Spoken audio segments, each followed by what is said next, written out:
This is a 2020 Acura RDX.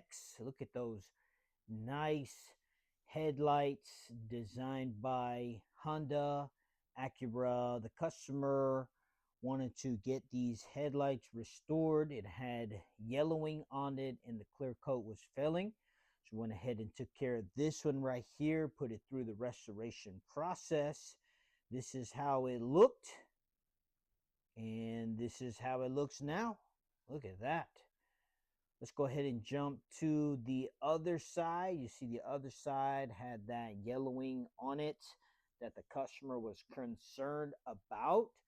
So we're going to go ahead and do the restoration on this one. And we sand it down, polish it, and then spray it.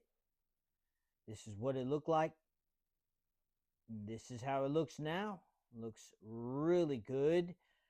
The customer also wanted us to do the Acura emblem that had oxidation on it. Look how it looks now. Look at these beautiful headlights, how they turned out. The customer was very happy with how the restoration turned out.